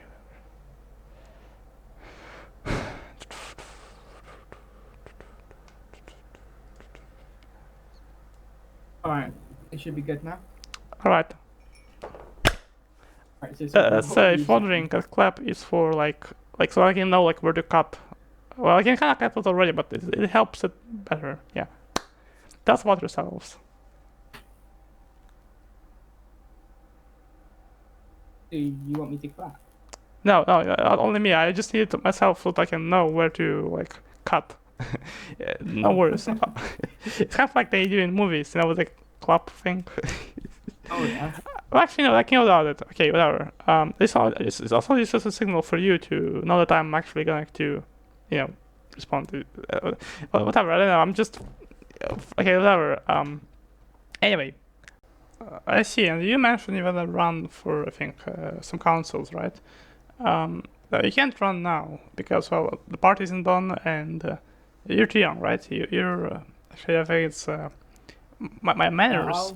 Yeah. I'll be running for the town council when I'm old enough, so that's gonna be probably next year. Oh. With my town council, a lot of councillors tend to leave, so it's always an open slot when I want to get in there. Because if I successfully make it into the town council, I'll be running for the Cornwall council if it's still a thing by that time. Because the next council elections for the Cornwall council is in 2025. Oh. So hopefully, things have changed, and there is a Cornish Parliament by that time. If there's not, I will be trying to run for the Cornwall council. Sorry. Yeah, very awkward situation had there in the final outtake there because of audio issues. But anyway, now we can go on to episode 11. So this episode had my friend Gramtus be the guest host for it. The reason, as stated in the episode, was that I was sick, and so I asked Graham to back up for me, and he agreed. Now, I did record and edit it, as well as also give a small cameo there, where I said hi in the beginning. But other than that, he hosted. But anyway, now on to my favorite moment of this episode, where Nomad talks about the inner workings of RSFPS Ukraine. Here, take a look. What were some of challenges you and your team have experienced early on? So Place has some very unique and interesting challenges. I think one of the biggest ones is time. So Place is very limited on time. We don't know when it's going to end, and necessarily you never know when it's going to start. So all you know is when you are placing pixels, you have a limited amount of time before it is all over. Now, the other problem with time is that everybody has limited amounts of time. We cannot stay up 24/7. We are human beings and we need to sleep as much as it is inefficient to do so. So when you have to deal with all of that, it's difficult to coordinate when everyone needs to sleep at some point. In 2022, there was definitely some nights where we did not sleep. I pulled 2 straight all-nighters over the weekend, doing everything I can to help. What was insane was the amount of support for Ukraine that came from place. We didn't have to worry about Russian flags, about Russian trolls, because every single time anything like that were to happen, the rest of the community would come in and support us. We referred to them as the hive mind because there were so many people just trying to help. This ended up being somewhat detrimental because whenever we tried to start new artwork on the canvas, it would often be presumed that it was some sort of invasion or some sort of troll, and the hive mind would overwrite it, even though we're trying to tell people, hey, don't color over this, we're trying to make art here. So trying to keep communication over, I want to say, in the Discord we had over 2,000 people, but actively helping us, I want to say we had over 6 to maybe 7,000 people helping place Ukraine on the canvas, and it was wonderful chaos. We wanted to make sure that every single piece of art that we put on the canvas was a mural to Ukraine and Ukrainian culture. So we made sure that our Ukrainian community had majority say on what went on the canvas. Now, it's difficult to manage that because when you do a public poll, you can't just lock it down to obviously one country or something like that. It's public, so everyone gets to vote. And very quickly, our foreign members, such as myself and people from other countries, kind of outnumbered our Ukrainian members. So we made sure to bring on moderators that not only spoke Ukrainian, but also were Ukrainian, so that they could help distinguish, okay, what do we actually want on this? What should we use? What should we avoid? Et cetera, so that it could be Ukrainian focused. Obviously, I am not very well versed in the culture as much as I love Ukrainian culture, and I cannot wait to visit Ukraine one day. I'm born and raised in the United States, and I learned so much from this experience that it was absolutely wonderful. So our process to solve our problems that we faced were we would vote for artwork that we wanted to see on the canvas. We would vote on its placement, and then we would vote on how exactly we want to do it. This is before we had auto placers. Our templates were mostly Excel sheets and just screenshots from Photoshop. And we just all coordinated. We had like 100 people in voice chats, and we just said, go, go, go. And we just pushed and we pushed and we pushed. We didn't have anyone who could write bots or code or anything like that. So it was just manual work. And we were constantly fighting against trolls. We were constantly fighting against the hive mind who were trying to keep our flag pristine. And it was just an absolute wild ride. I focused on the management side of things, on saying, all right, this is how we should send out notices, this is how we should communicate this is how we should do that, this is how we should handle diplomacy, and all of that. Because while our Ukrainian members were focused on one primary goal, a distraction from the conflict, to have a safe haven, because at the time, it was very difficult to escape from what was going on, especially if you lived in Ukraine. And we very firmly wanted Place Ukraine to be a safe haven where people could go and just be artistic, be creative, and have a distraction from what was going on. Not to ignore what was going on, but specifically to have that respite that we all need. Because that's healthy. It's healthy to take a break from stressful events whenever you can. And we were hoping to at least provide a place for that. So we focused on ensuring that we were having a positive community that was focused on support and was focused on focused on support and expression, so that we could make sure Ukraine was represented properly on the canvas. The last issue that we had, and this is actually one of the first ones, but it's just coming to my mind now, was the hive mind expanded the Ukrainian flag really, really quickly in the very beginning. If you look at time lapses, it literally spanned the entire width of the canvas. And what happened during that time was it was very patriotic. It was very beautiful. It was great that everyone wanted to help us do that. But in the process of expanding the flag to that size, artwork was destroyed. And that did not sit well with anybody in our community. So as soon as we were able to establish some form of border, we said that we would not steamroll, we would not attack, we would not expand our territory. We would keep what we were given, and we would be happy with it, because ultimately that's what we want. We just wanted our own space to do what we wanted with. We didn't want any more than what we had. So that established kind of our core value when it came to place. We wanted to make sure we worked to maintain our little section. We provided little safe havens for communities that may have gotten destroyed.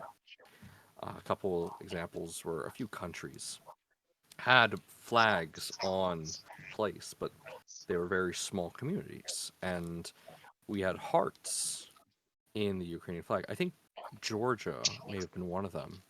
Georgia had a very, very small community. And the only representation they had was one of the hearts behind the Miria, the plane, on the Ukrainian flag.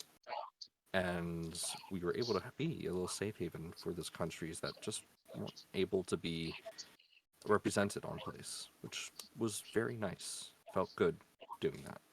God, that was like 1/3 of the episode, lol. Really, this is like the shortest one thing we did, I think. I'll correct in the editing there, if it is or if it isn't. Anyways, now let's look onto the outtakes. Yeah, so I need to give some context before I roll the tape. Essentially what happened was Fremtus ran out of questions like 30 minutes in. The reason being that I literally just didn't write enough questions on the script. Now, usually I improvise, but usually my improvisation kind of helps save the day. But since Grant was the first time, he kind of couldn't do that. So essentially, what we had to do is we told Nomad, oh yeah, we ran out of questions, and he was kind enough to tell some more stories, which was put there in the episode. You probably noticed like a charring cut. So there, like I don't know what time, but yeah. And so yeah, and I like how to say this, glued the two parts into one, and that's how I got the finished the final episode. So now I'm going to show you kind of like the moment when it happened, when I suddenly realized, oh shit, round of questions. What do you do now? Yeah. So yeah, again, now totally now without any interruptions, here it is. Sorry. Ask more questions. Based off my answers, just ask. Wait, we'll continue this. What's the last question?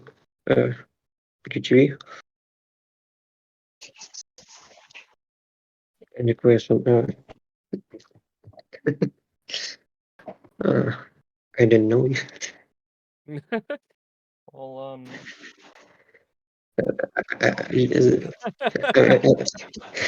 just really nervous.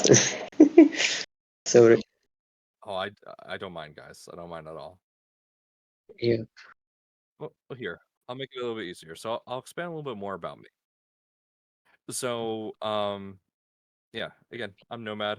So I am an IT professional by trade. So I do service desk. Yeah. Now if you're wondering whether those sentences made sense together, that's because actually I didn't record my audio. So when I was telling Krampus there and Nomad, stuff like did you and like, oh, we ran out of questions stuff. I didn't record that, so that's why, for example, it feels a bit.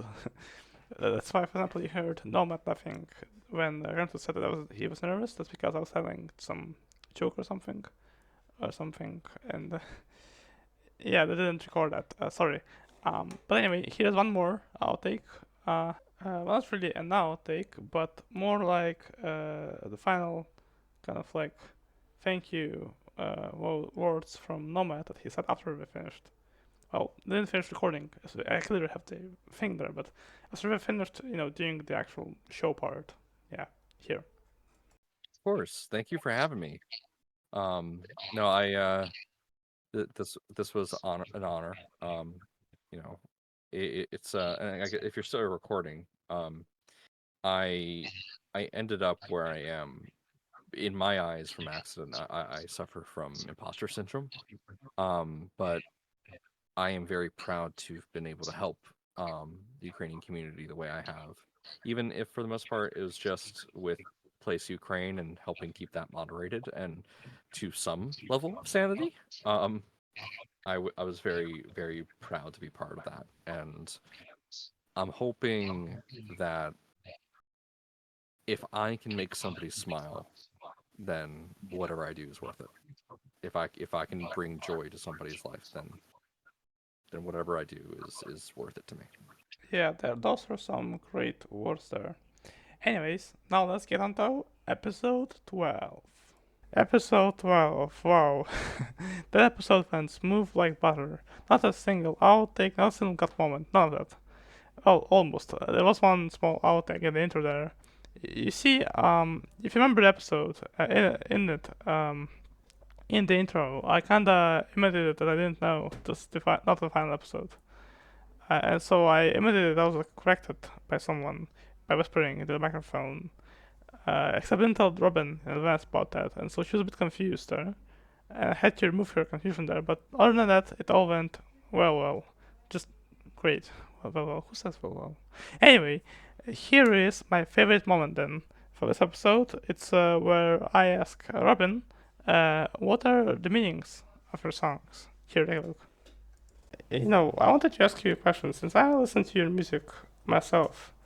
Can you tell me what are your songs about? Because I'm gonna be honest with you, I'm the type of person who doesn't get the meanings of songs usually. Like, I remember I used to listen to Bo Burnham. You know Bo Burnham, right? Oh yeah. Funny guy.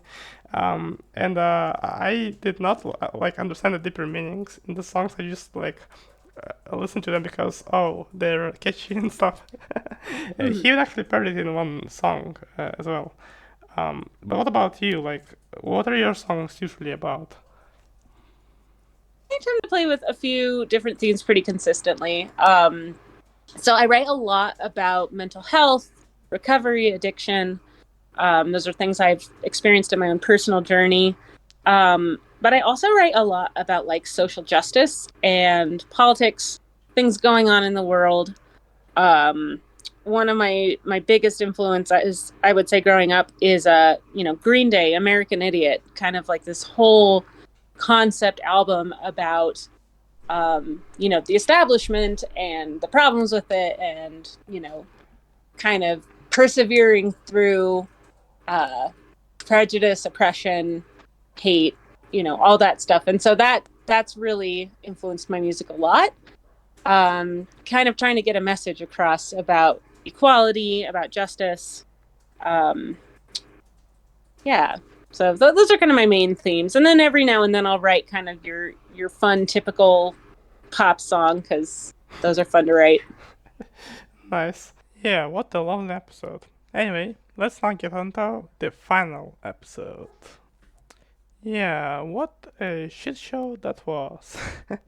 When I said in the description there that if this episode had a page on the Gathering Room Floor wiki, then it sure would be a damn long one. I was really correct because this stuff, this episode went pretty differently than how I imagined it to be. Now, why a lot of ideas in this one get cut?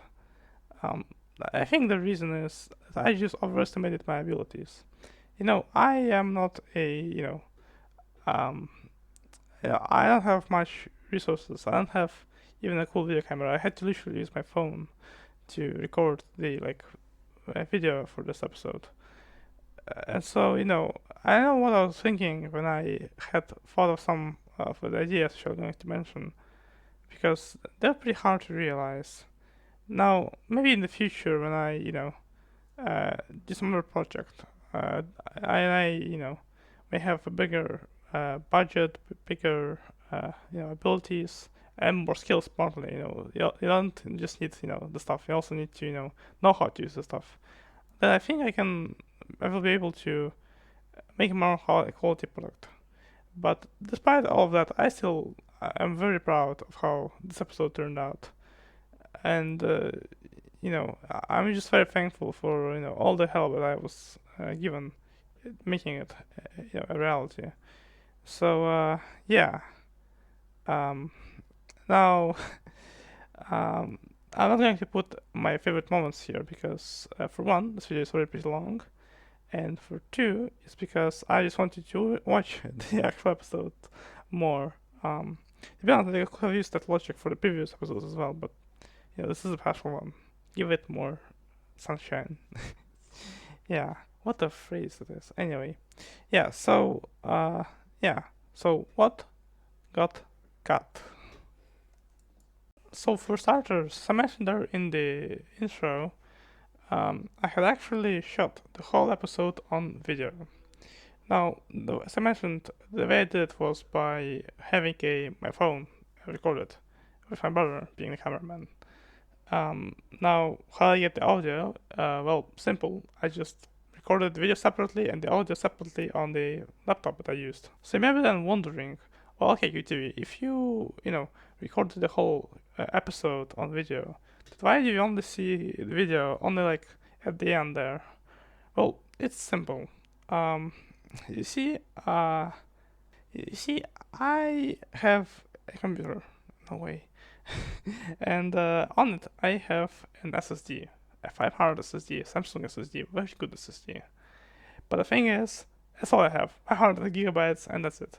Now, it's mostly enough for people, I think for most people it's enough for their needs.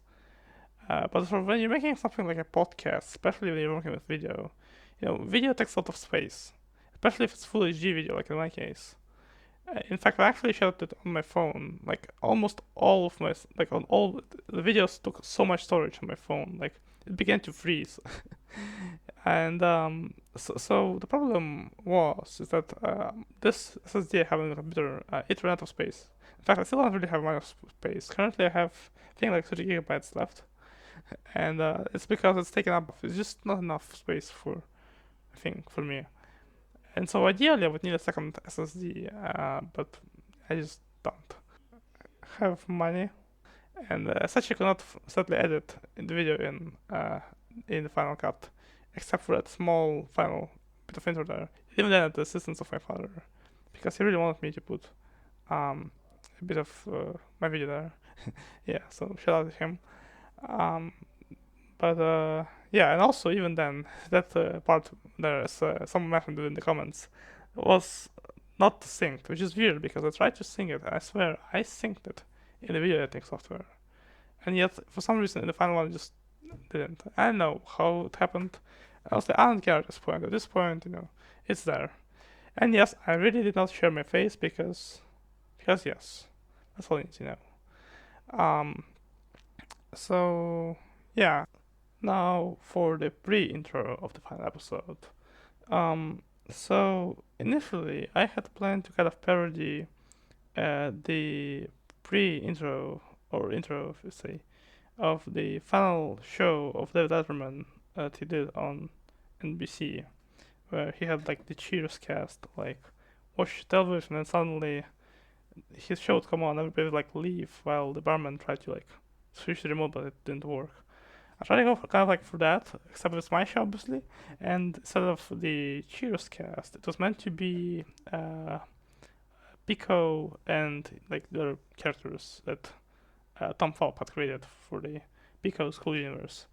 And actually I planned to have someone voice act them and animate them, but due to time constraints and because of the budgetary problems, I had to pay actually, which is totally reasonable, understand. I could not do that, so that had to be scrapped. So then I had plan B, which was to have Krampus, who again the guest host of episode 11, have him make a cameo appearance in a small skit with Vitalia, the announcer. You can see it on screen there, and Krampus would have played the role of God. And it is a bit cheesy, to be honest, but Krampus had declined to take part in it, and such shit had to be also cancelled. So then I had to go for plan C, which was to have me star in a similar sketch. Oh, sort of similar. Instead of me being God, I was just, me. In it, I was watching something on YouTube or whatever. Then suddenly I checked my calendar, and I realized, oh wait, the podcast starts, and I phoned Natalia, and the intro starts. I actually started filming that. I filmed my bits, but it never suddenly got around to filming Natalia's bits. And even then, I eventually realized that for reasons I had to not include the intro, and as such, it has not been included in the final episode. So there's no pre-intro there. I actually remember that in the sketch, when I in the scene where I looked at the calendar app, when to see what my assignments were for the day, including the podcast, I had put stuff like eat, shit, like humorous in daily activities, and I forgot that I did it in the actual calendar app on my computer, and I forgot that I had my calendar synced up with my family Microsoft account, Outlook calendar.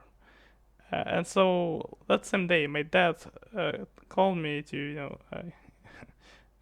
to talk to me, and I was like, "What?" And he was like, "Did you get hacked or something?" And he showed me this, and I was like, "Oh no, it's just I'm doing a podcast, and this is like an interview." And he was like, "Oh okay," but that never got anywhere. So yeah, it kind of was for nothing.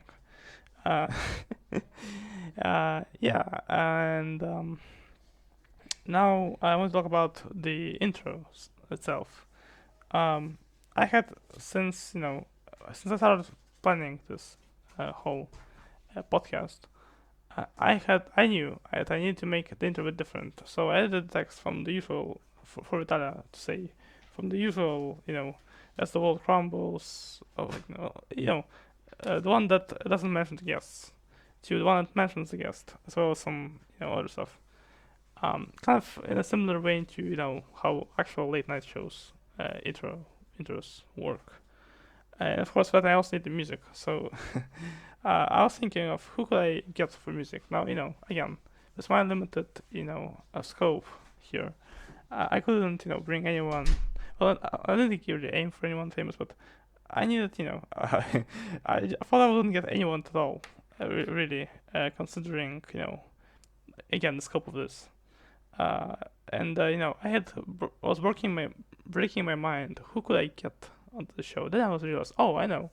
Maybe I could ask Berkely Social Scene from Songfight, which I've covered there and there on the podcast. And so I reached out, and I was reached out by Geach Sorensen. He's the one of the vocalists in the band, and he said sure, in the band as well. And they gave me the permission to use an entry in a different competition called Nurain. The song is called The Handbook, and it's about the handbook. And I actually specifically asked them to remove parts of Gish's vocals there in the intro. So it was almost like instrumental, except for when Gish sings, "Read the handbook and then burn it." Like that part that was kept at my insistence.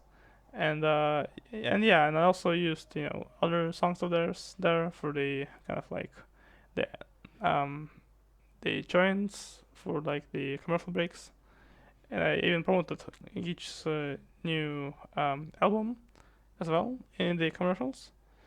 And of course, the song, another favorite of mine from theirs, the song, it was called again. The song "Courageous for Cowards" as the outro. Now, actually, I decided on the outro pretty quickly, but for the intro, I did not know. I could not choose for a very long time what song of BSS to choose for the intro. Now, I had a few songs that I was thinking for the intro, and I want to show you which songs, the songs which I was thinking about making as the intro. I will put the name of them there on screen. So if you're listening this explicitly in the audio form, yeah, sorry. I'm just too lazy to try the script for this part, okay? Okay. Yeah, so here, take a listen.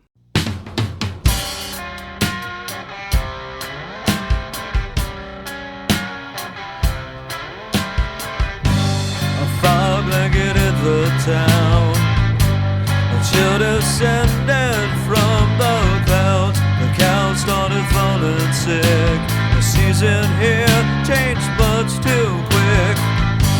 Until she moved out this way.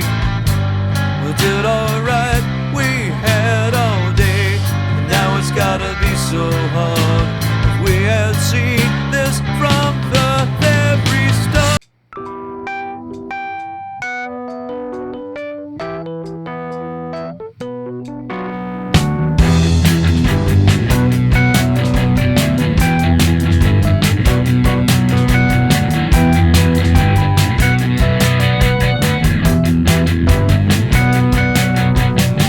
Somebody cut me off today, so I got my gun.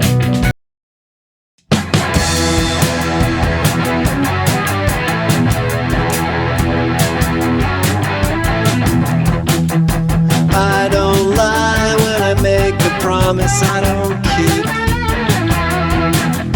New Year's resolution tonight. I had the best intentions. Unwritten letters never sent. Yeah, those are only actually the 3 songs out of like 20 or something of the ones which I was thinking of for the intro. I just don't want to put like the entire discography on this compilation here, but you can listen to some of their songs. There's on Songfight, New Rain, and other platforms, and also you can listen to their new album. It's on Bandcamp, very cool one. I haven't bought one. A copy. Yeah. I'll talk about the commercials. Why did I put like this type of commercials in a YouTube video? Well, the reason being is that I wanted to not copy, but parody television. And television has commercials, so it's kind of like similar. And such the commercials are meant to be more cooler. They meant to have more visuals and stuff. But in the end, due to again time constraints, well, not really. Some skill issue on my part. I can animate really, for example. The intros, the commercials were barren. They're barely because nobody really wanted to advertise other than me and Keach with his new album as well. And also because I kind of, in the final commercials are just static pictures with some music. Not good, but it's there. Also, I initially planned to have the intro animated, in a way. Wait, not animated, but I plan to shoot like the intro in real life with me and stuff. But it didn't really materialize because again, time constraints. I didn't have. It was already delayed by like a week or two, but still, I couldn't really get it in time. And probably it would have looked crap. Anyways, yeah, yeah.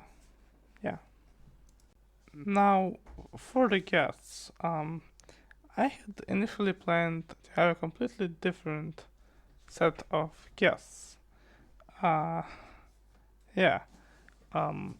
Sadly, however, one of them, at least, couldn't make it. Thankfully, the other one, Musical Ghost, Ted, he was able to get there, but the other one sadly couldn't. So I kind of had to improvise on the day before the recording of the episode. I had asked another different person to be a potential guest, but sadly they had to decline. I think, or they couldn't make it time. I don't remember actually. I need to check. But yeah, and after that I had a different backup guest, and he was there on the taping, but he left like in the middle of the first interview. You can actually hear in the final episode like the time they left on the call because it was just too late for them. And I can't get them, and so I had to last minute get Marion back on the show. So literally during the taping. Yeah, it was crazy. This is so unprofessional on my part, but it first time to have this co-production.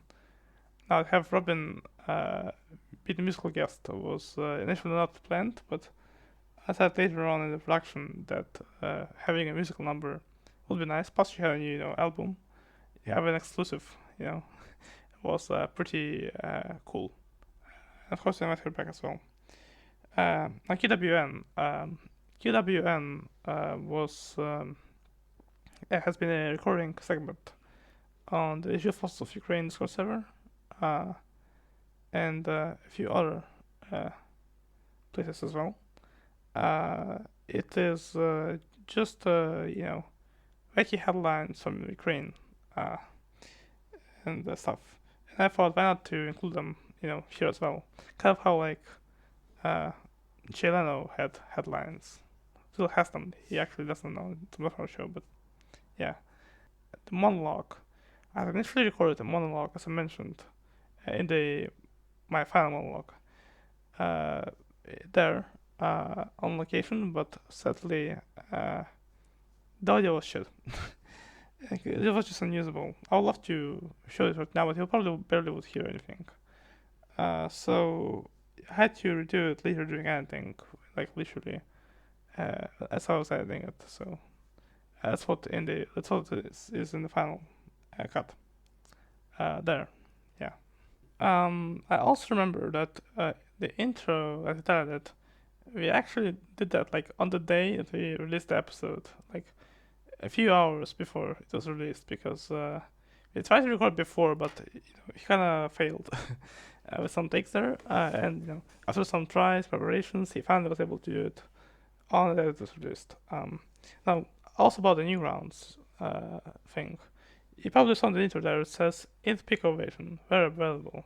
That's because you see, I planned to have this episode be released also on Newgrounds, and this is kind of reference to how like TV shows in the 80s used to, when stereo began to be introduced in America television. They would put banners at the beginning of the programs that said that the program was available in stereo. It's kind of like the thing here as well, but with Pico, and Newgrounds. And so I plan to have this episode also released on Newgrounds. I'm not going to release any more. And the thing about the Newgrounds release was that it was supposed to have slight differences. Most probably, for example, in the intro there, after that banner to also say it's in Pico Newgrounds edition. So it's not going to be a huge change, but it's going to have some small sprinkles here and there of some, differences. But again, I never got around to editing it or anything, so it got scrapped. In general, I still do think about releasing the episodes on the Newgrounds platform, but I need some time probably. I hope to eventually though. The reason the thumbnail for this episode is in widescreen is because I thought that it's final episode. It should have special thumbnail. So that's why it is like that. Yeah. Now that I talked about the outer cover, let's talk about the innards of the show, and more specifically about some fails and some cut moments. Here's the first one where I mentioned earlier how my space on my phone filled up. Well, yeah, here's the exact moment when it filled up as we were shooting it here. Thank you very much for coming. Yeah, and now we'll be back here on As the World Crumbles after commercial break. What size? What size limit? Yes. The fucking what? Okay, I'm sorry. Did it just what? Did it just fill up my entire fucking hard drive? Hold up. What the fuck? Like 15 seconds ago. Hold the fuck up. What the fuck happened? I'm sorry. I think we're having some problem. Is my whole fucking 82% used? Oh, I think it was like that before. How much is this video? Wait, don't pull on the cable. Jesus. 1 second, we're having some problems there. Okay, how much did it record? It recorded 32 minutes. What do you mean size limit? I don't know. What the fuck? 4 gigabytes. Holy shit, that's one long video. A huge video, sorry. I was meant to say. Like how you recorded like sideways. Oh, that's a 2-minute video. Hang on. Holy crap. I just sit there like awkward. Okay. Great, isn't it? Isn't it great? I have no idea. Can you try to record again? Okay, I'll do a test recording. Okay, that is very weird. Okay, I think I can. Okay, I think I can Are we record. done? Almost. 1 second. I have to record me saying goodbye to you and commercial break. Yeah, that'll be commercial break. Don't ask. Alright. Okay, track. Okay, 3, 2, 1. Thank you, Dad, for coming. That was Pat, the Mystical Ghost, here on AWC. We're back after with whoever after this commercial break. Stop. Damn, I went crazy there. Jeez. To be fair, I was afraid that my phone was literally going to explode. So and there is that. Anyway, here's another cut moment where I kind of discuss the second guest problem I had there after the interview with Marion. Thank you very much for coming here. You really saved the show because for those listeners unaware, I initially meant to have a different second guest. I mentioned their name drop here, but but he couldn't come before we taped this. So I had another one, but they didn't come here either, sadly. So it's nice that you. Thank you for telling us about all of this updates. It's nice to hear you again here, and thank you very much again for coming to the final show. It's such an honor that I gave to you there.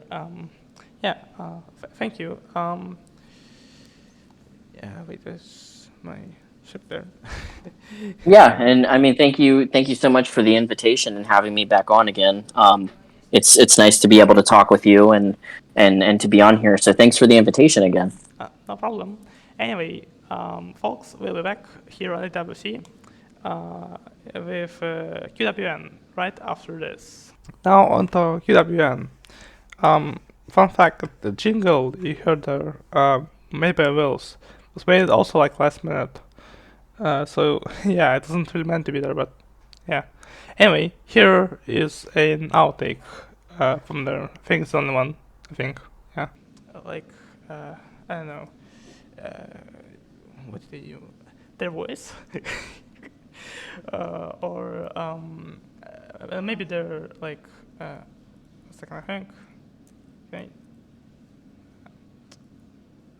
Wait, no, hold up. I was wrong. There is another one. Well, this is cat moment, but yeah, his neck. Yeah, I know. Okay, Okay, now during filming, I had this just great fail of me accidentally pulling the cord of my headphones. And right as I was presenting the headline about like the fake China wall tweet, which meant I literally had to redo it and everything, which is why if you listen to the final version, it sounds a bit different. So here's what I managed to record of the original before the cord was accidentally pulled. Here. Yeah. Okay, so well, China says that they're like the best country in the world, like they're better than America or Russia or whoever. And I never believed that. I thought it was like kind of bullshit. But this right here, is proof that they're the most. And here's one more small cock-up from the French segment on QTVN. Here I click. Monday closed. So, yeah, and that is really it with QWN and really the episode. Yeah, there are no fails for the Robin segment or the goodbye speech. Well, actually, I just meant for the goodbye speech to be a bit different, but I later on decided to add it to the final version of this, the one we all love and know today. Also, there was no extra dish segment on this episode. You probably thought that it was intentional on my part because it's the final episode, but actually it wasn't. I really just forgot. Yeah, I didn't write it in the script either. That's how early I forgot about it. And also a small little final bit there is that Vitala was meant to say "heck yeah" after the credits, because I don't know why not, but it really materialized. So yeah. This is really it for the final episode. Now for my final thoughts. Yeah, and in the end, what would I like to say? This was, a great podcast to do. I love making this podcast. And certain episodes, it was challenging, but it was fun. What I said in the goodbye speech, kinda, I want to repeat myself. So, I'll just say this. I love doing this, and it was nice to do this as a large perspective here. That's really retrospective. It's not like old, but I'm making new episodes. Thank you for watching. Don't forget to like and subscribe, and I'll see you later. See ya. Bye.